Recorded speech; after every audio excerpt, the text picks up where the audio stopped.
রাফি, আজকের মেয়ে অনেক বেশি সুন্দর, যদি তুমি না যাও পরে অনেক পস্তাবে। আবার মেয়ে দেখাতে নিয়ে যাবে বাঘ এখান থেকে। রাফি, ধন্যবাদ ভাই। আমার থেকে বাইচা কোথায় যাবি? ওইখানে দেখো চিড়ে উঠতেছে। তোমার দাদাজি বলছিল যখন তুমি বিয়ে করে নিবে এই সব প্রপার্টি তোমার হয়ে যাবে।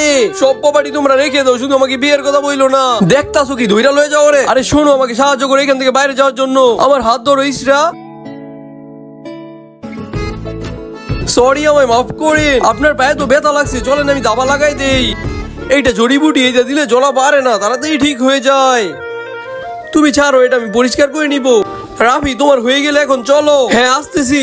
আরে দাঁড়াও, এটা তুমি রেখে দাও। তাড়াতাড়ি আমার সাথে বাসায় চলো, ছেলে পক্ষ তোমাকে দেখতে আইতাছে।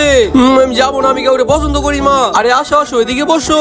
আম্মু তাড়াতাড়ি কাপড় পাল্টায় নাও, ছেলে পক্ষ এসে পড়েছে। ওরা অনেক দূর থেকে আইছে, তুমি শুধু একবার গিয়ে দেখা করো। আর এইটা তো ওই ছেলের টুপি। মা তোমরা যাও, আমি রেডি হয়ে আসতেছি। এই নেন, আপনারা চা খান। আপনারা গুলগুলা খায় বলেন কেমন হয়েছে। আমার মেয়ে এখনই রেডি হয়ে আইতাছে। রাফি, তুমি কি ময়লা কাপড় পরে মেয়ের সাথে দেখা করবা? টাকা বের করো, আমি তোমার জন্য নতুন পোশাক নিয়ে আসি। এইটা তো ওই বলো না।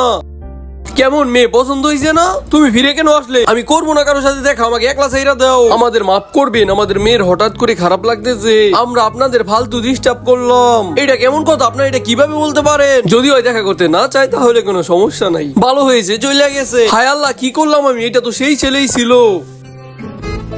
দাঁড়াও, এইটা আমি। বন্ধুরা, এই ভালোবাসার গল্পটি পার্ট 2 দেখতে অবশ্যই কমেন্ট করো।